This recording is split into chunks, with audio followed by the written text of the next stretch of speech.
In your adult lifetime, you're likely only gonna see 5 to 7 major economic downturns, and they are gonna be your biggest opportunities to build wealth. Let's be very clear.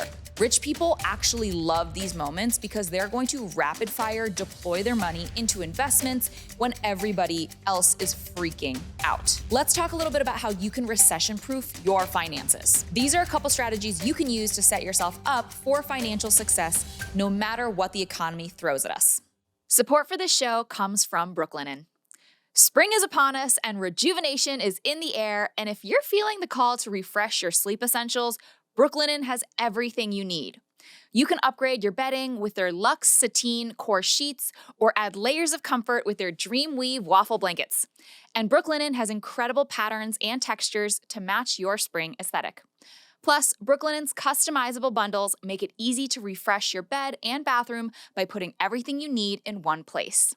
Shop award winners and fan faves in-store or online at brooklinen.com. That's BROOKLINEN.com. Get 15% off your first order today.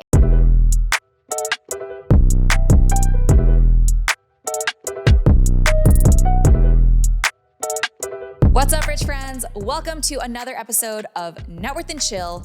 I'm your host, Vivian 2, aka your rich BFF and your favorite Wall Street girly. With the implementation of Trump's tariffs and downward market movement, people are more stressed than ever about a potential recession. Yes, it's scary and it shows. The S&P 500 index, which is essentially the benchmark for the American stock market, has been pretty volatile lately. And the S&P 500 measures the performance of the 500 largest publicly traded companies in the United States. So it's pretty indicative of the overall health of the economy. The S&P 500 is widely considered one of the best gauges of the US equities market. And like I mentioned, it is a benchmark. So when we're looking at it and we're seeing it go down, that can be kind of scary. If the S&P is going down, typically it's an indicator that the US economy is feeling pretty down too. Now, it's important to know that at this moment that I'm filming, and maybe while you're seeing this, we are not in a recession, technically. If a recession does come, it will be declared by the National Bureau of Economic Research, NBER. It's a nonprofit organization. But with all this economic volatility, people want to know how to prep for a recession or just how to get through times of economic downturn. And that's exactly what we are going to cover today. So first and foremost, what is a recession? Actually. A recession is defined as a significant decline in economic activity that's spread across the economy and lasts more than a few months, typically 2 straight quarters of negative GDP, gross domestic product, growth.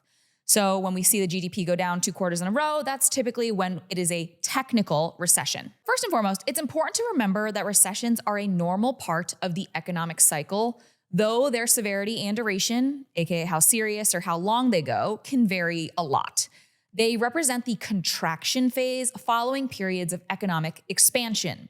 So really simplified, a normal economic cycle consists of 4 stages.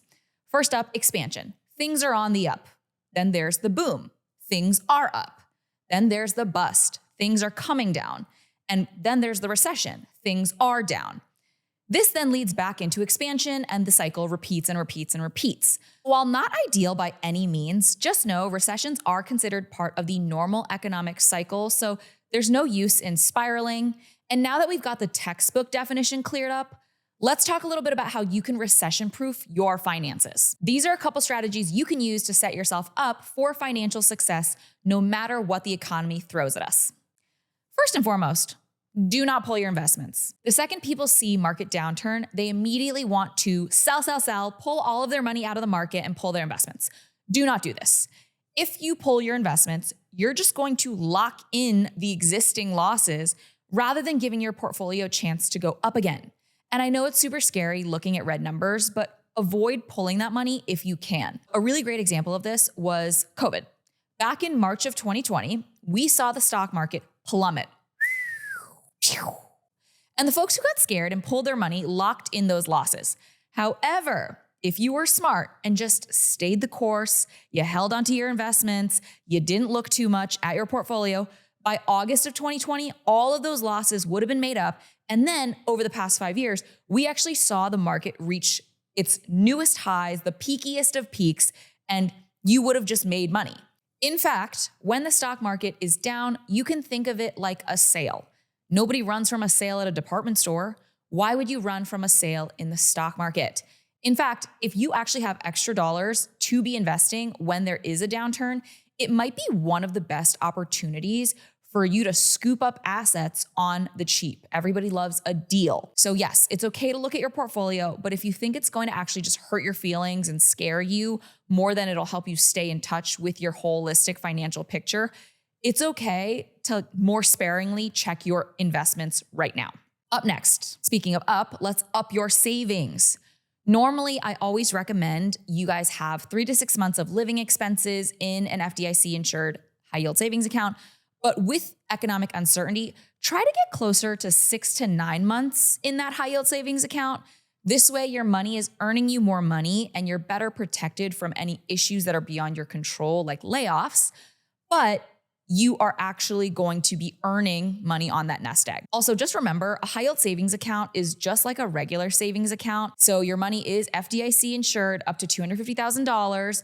But a quick strategy I do want to share is that if you have more than $250,000 in cash in one bank account, I would very much encourage you to spread it out across different savings accounts so you aren't putting that money at risk. It's a lot less likely that all of the banks you bank with would fail at once. Furthermore, when you're choosing where to park your money, consider national banking providers over regional ones. Why, you ask? Because oftentimes, bank failures stem from too many of the bank's customers' livelihoods being concentrated in one industry. So a really great example of this was Silicon Valley Bank. They were a huge provider in the VC and San Francisco tech world. But because of this, when one of their clients started having issues, it meant a lot of their clients started having liquidity issues. This ended up leading to people running to the bank, trying to get their cash out. And when they weren't able to service their clients, that ultimately led to the bank's collapse. Because when one client heard that they couldn't get their money, everybody panicked and then tried to get their money out too. Up next, my other hot tip is make sure to pay down your debt. Do your absolute best to pay down high interest rate debt. Anything over 7%, you want to do that ASAP Rocky. On top of that, do not take on any additional high interest rate debt and make sure to spend within your means on your credit card. So that very much means spending on things that you need and are confident you can pay in full on time every single month. This is certainly not the time, not that it ever is, to risk taking on more debt because when things are bad, you are actually going to feel that debt burden even more. If you are really struggling, this could also be a good time to explore nonprofit credit counseling.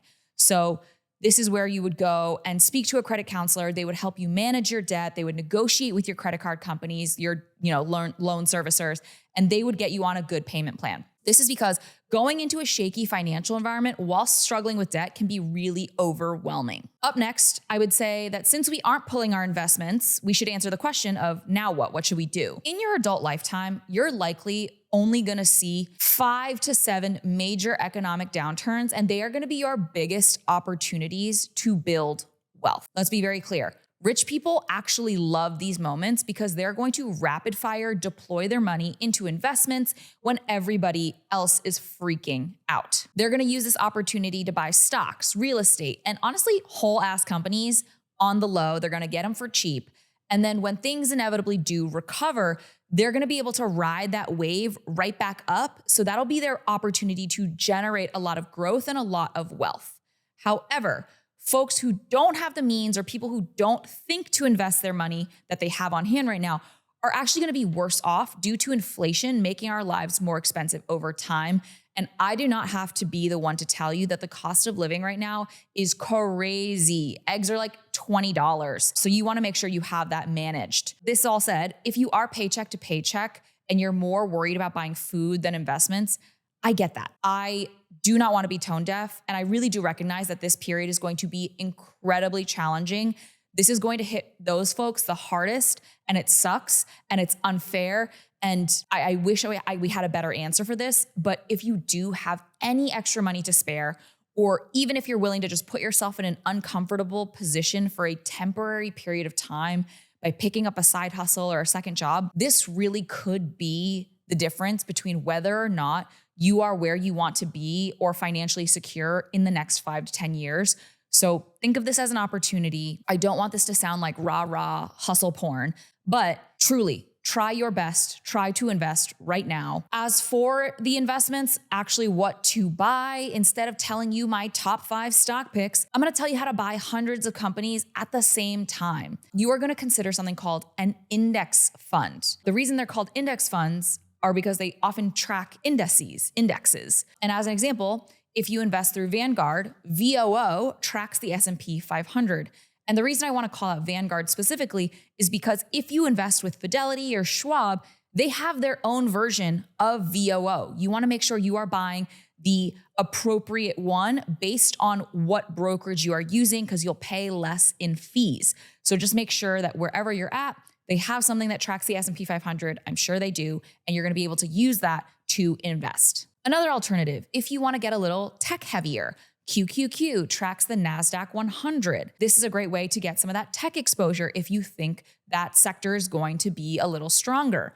If you want to get some international exposure because you think everything here stateside is going to hell in a handbasket, well, VXUS, again, this is the Vanguard version. There are going to be Fidelity, Schwab, other brokerage versions. That's the Vanguard Total International Stock Index Fund. So it's essentially investing in all of these international markets, so you can also have exposure outside of the US. Alternatively, if you don't want to pick an index fund, you can also choose to invest in a target date retirement fund. This will give you something a little bit more tailored to your age and how close you are to retirement. What you're going to do is you're going to calculate what year you turn 65 and round to the closest year ending in 5 or 0. Then you're going to pick the target date fund with that year in it, because you're going to see target date fund 2025, 2030, 2035, 2040, 2045, all the way up to like 2075, 2080. So just pick the year that most correlates to when you would turn 65. In addition to that, you can always tap a robo-advisor. So you just take a quick quiz about your money goals, and then it will pick a diversified portfolio that makes sense for you. This is a great way to be invested quickly and efficiently if you don't want to do it yourself. But the net takeaway is just keep investing. Don't be distracted by these headlines. Here's another really big topic that people are asking me about: job loss. Some people are panicking about losing their jobs due to the impending recession. But what we're going to go over is what jobs and industries might actually thrive during a period of economic downturn. And then we'll also cover what might be a little bit more at risk. This is important because, like I mentioned, economic cycles are going to favor different sectors. Our consumer economy has high and low points.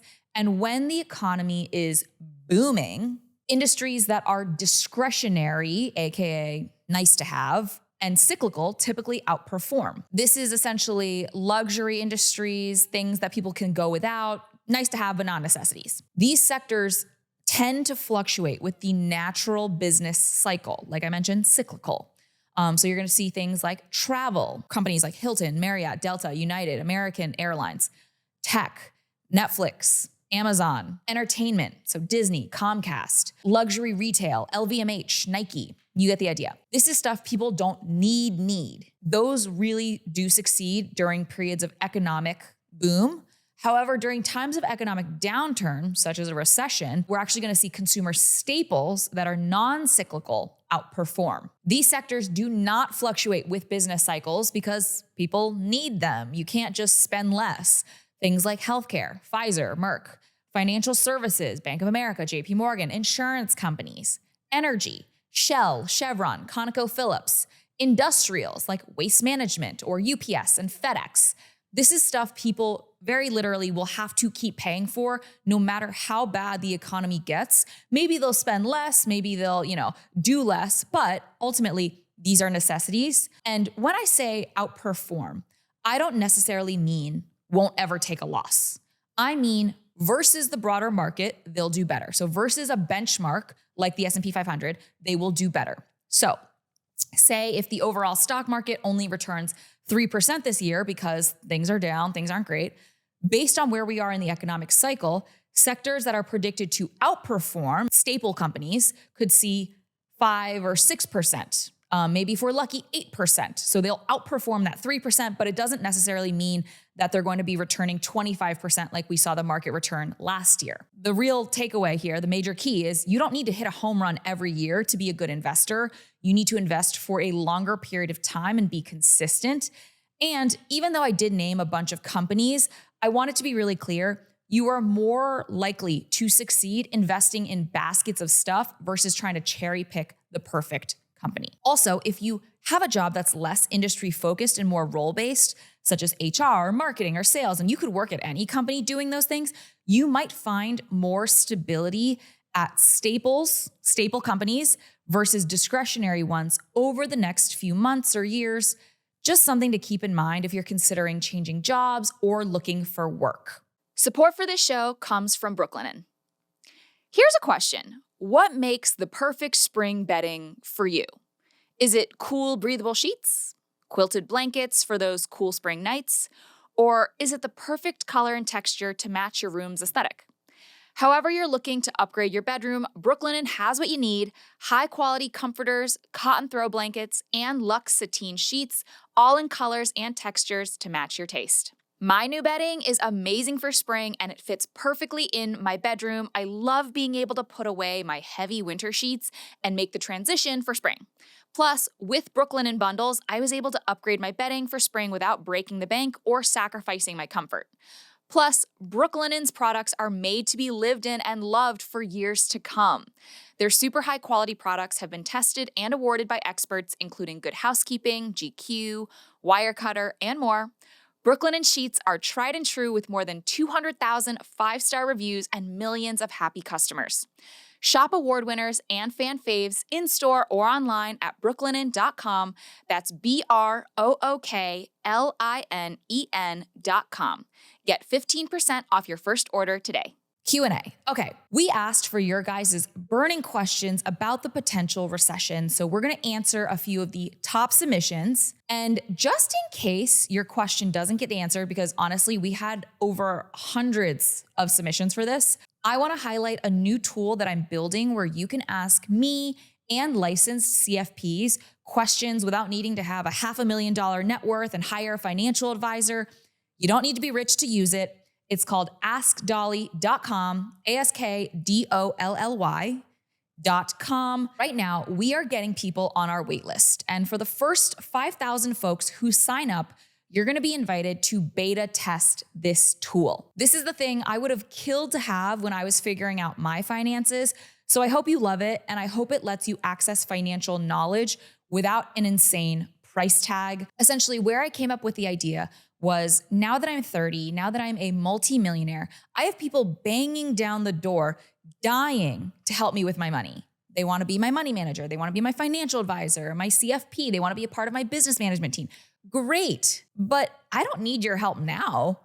I needed your help when I was 22, when I barely had 2 nickels to rub together, when I was waiting for my direct deposit from my job to hit at 12:01 so I could leave the bar and actually pay my bar tab. It's really frustrating to me because getting the status and getting the licenses you need to become a financial advisor or become a certified financial planner is really expensive. And I want to be really clear. People who get those jobs and get those licenses often spend tens of thousands of dollars to do so. So they have every right to want to make money, but that becomes a self-selecting problem, right? So the people who can afford to become financial advisors or CFPs will become them. And then they only want to work with clients who can afford to pay them a significant chunk of change because they've already invested so much upfront. I, at 22, did not have that kind of money. I did not have hundreds of thousands of dollars. I barely had tens of thousands of dollars. Heck, my first year in Manhattan, when I had a Wall Street job, I was living paycheck to paycheck because my rent was so expensive. I really wish there was something and someone I could have gone to and asked these financial questions. And now that's what I am trying to build with AskDolly. I want you to be able to go somewhere where you can ask questions, where you don't need to spend an arm and a leg. There's going to be a free tier. There's going to be paid tiers if you want to really have one-on-one connection. But this is a way for you to be able to ask your burning finance money questions and make sure you get an answer in a timely fashion. So please check it out. Sign up for the wait list, AskDolly.com, AskDolly.com. I can't wait for you guys to check it out. Please let me know what you think. But back to our submitted question specifically about the recession. First question, based on probable volatility, do you have different approaches for different stages of life? Yes. Here's my big advice. You should not be investing the same throughout your entire lifetime. And it's so funny that I'm trying to share this pearl of wisdom because my own 74-year-old father will not take my advice. He is in retirement and 80% of his portfolio is still in equities. And that is a terrible idea because you want to make sure that as you get older and closer to retirement, more of your portfolio is focused on wealth preservation versus wealth growth. When you're 20 and you're far away from retirement, you can afford to be a little bit more risky. But as you get closer to retirement, you want to make sure that you're actually protecting that money. So how do you decide what of your portfolio should be growth and what of your portfolio should be preservation?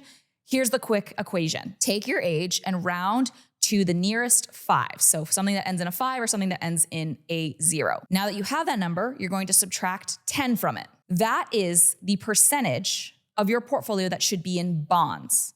Everything else should be in equities. So say I'm 42. That rounds to 40. 40 minus 10 is 30. 30% of my portfolio should be in bonds. 70% should be in equities. However, if I'm 57, that rounds up to 60.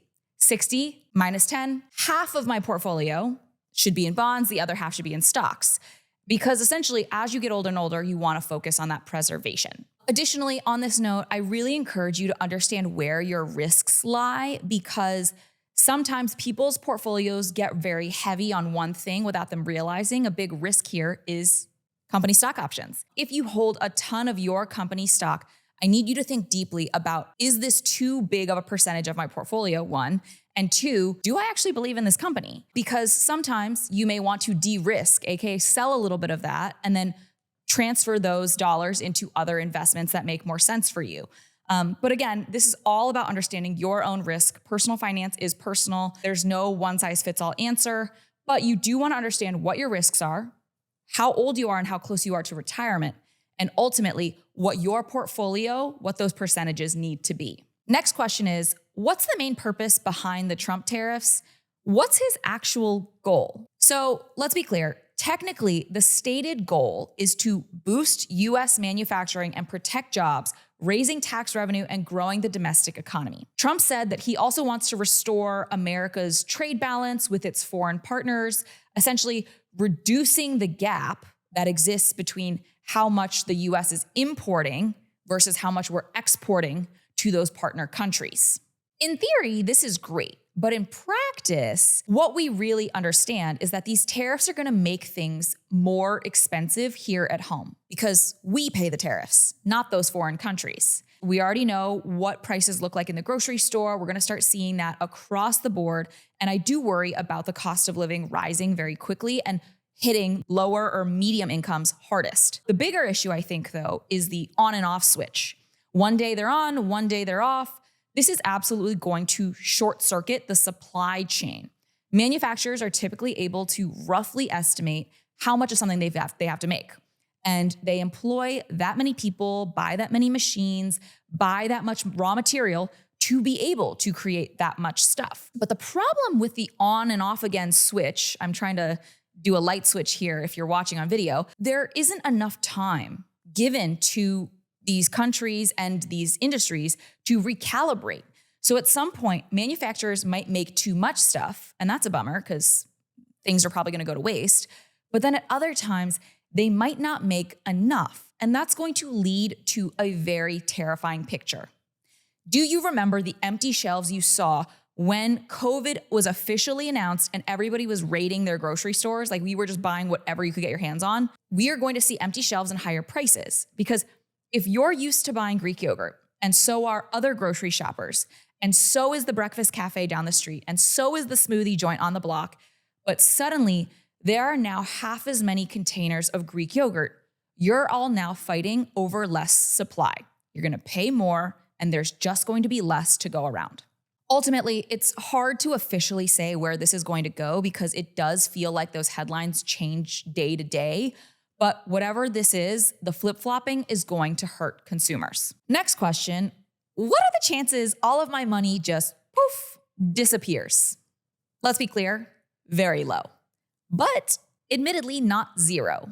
That said, if we get to that point, you're not going to need to worry about money. Money is not going to have any value or meaning. You are going to need to be worrying about survival. Frankly, the odds of all of that going to zero are so low. I, as someone who, has a healthy amount of disdain and mistrust for our government, I'm still continuing to pile money into the stock market. If there's anyone who should be worried, it's people who have a lot invested, and I certainly do. So I wouldn't let that keep you up at night. Another great question, I've never invested. Is a bad time to start right now? No. Market downturns are actually a great time to consider investing, but the simplest advice I can give you is the best day to start investing was yesterday, and the second best day is today. Time in the market will beat timing the market every time. So essentially, time in the market, aka how long you invest for, will beat timing, aka trying to find the perfect entry point every time, because you are just never going to find the perfect entry point. Hindsight's always going to be 20/20, but if you wait too long to get involved, you might miss out on all of that compound interest over time. And last but not least, do you think the FDIC will be dismantled? Okay, so here's another really great scary headline meant to be scary to get clicks, but there is a real story here, and this has more to do with saving and your banking versus investing. But first off, let's cover what is the FDIC? It's essentially insurance for your money in the bank.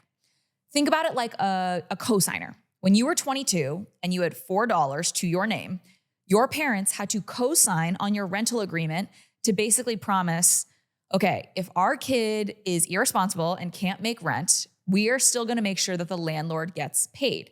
The landlord wanted an insurance policy against you. The FDIC does that, but for banks. So back during the Great Depression, when 9 million Americans had their entire life savings wiped out, there was a lot of fear. And the FDIC was created to maintain public confidence in the US financial system. The US did not want people to stop using banks. And their main strategy to ensure that your money in your bank account was safe, even if the bank itself went belly up, was to enact the FDIC.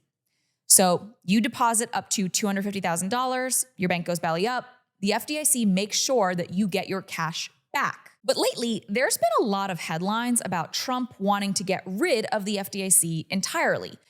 But I'm gonna be real, the actual news is a lot more mild. It's unlikely that the government agency is going to go away entirely, but the FDIC's regulatory role could get combined with the Office of the Comptroller of the Currency, the OCC. It's a division of the Treasury. And while it is likely that the FDIC may see a rollback on what they can regulate, the actual insurance piece is unlikely to go away. And I say all of this to preface, I'm not going to start stuffing cash under my mattress. It's not smart. You could lose it if something happens to your house. And it's honestly just going to be eaten away by inflation. You're going to be way better off, again, putting that money in an FDIC insured high yield savings account so you can earn money on your nest egg, on your savings, on your emergency fund. And please, let this be the takeaway for this episode. Don't let the headlines distract you. Stay the course. Ultimately, I want to be clear. It is not wrong to feel how you're feeling. Recession is a very scary word. It sounds negative. And honestly, when we, in particular, millennials or folks around my age, we've seen so many major downturns in our lifetime already. This can feel bone chilling. It can feel like a chance for us to be laid off again or set back just as soon as we're trying to get our financial footing underneath us. But ultimately, recessions are a normal part of the economic cycle. There are things you can do to really set yourself up for success. And last but not least, it's important to remember that they end. Ultimately, recessions lead to expansion periods where there will be the good boom times again. I don't want everybody to freak out. Making rash decisions, pulling your money out of investing is going to set you back a lot more than, frankly, just riding the recession will. So please, if you take anything away, take a breath, don't freak out, don't spiral. A recession is scary, but we're all going to get through it. Continue to stay the course, continue to responsibly spend, save your money, budget, and also invest. You will be fine for the future. I hope you enjoyed this week's episode. I'm so grateful to be able to talk to you and answer some of your questions. And don't forget to check out AskDolly.com if you want to ask me more questions. As always, I'm so grateful for your friendship. I'm so grateful for your attention, and I'll catch you guys next week. Bye. Support for the show comes from Brooklinen. Does your bedding need an update? Maybe it's time to get cooler blankets for spring and summer, or maybe you just realized you've had the same sheets in rotation since college. Whatever your bedding needs, you can turn to Brooklinen. With incredibly comfortable textures and stylish colors and patterns, Brooklinen can help refresh and personalize your bedroom so it's perfect for you and your tastes. Plus, their customizable bundles make it easy to refresh your bed and bathroom, putting everything you need in one place. Shop award winners and fan faves in store or online at brooklinen.com. That's BROOKLINEN.com. Get 15% off your first order today. Thanks for tuning into this week's episode of Networth and Chill, part of the Vox Media Podcast Network. If you liked the episode, make sure to leave a rating and review and subscribe so you never miss an episode. Got a burning financial question that you want covered in a future episode? Write to us via podcast@yourrichbff.com. Follow Networth and Chill Pod on Instagram to stay up to date on all podcast-related news. And you can follow me at yourrichbff for even more financial know-how. See you next week.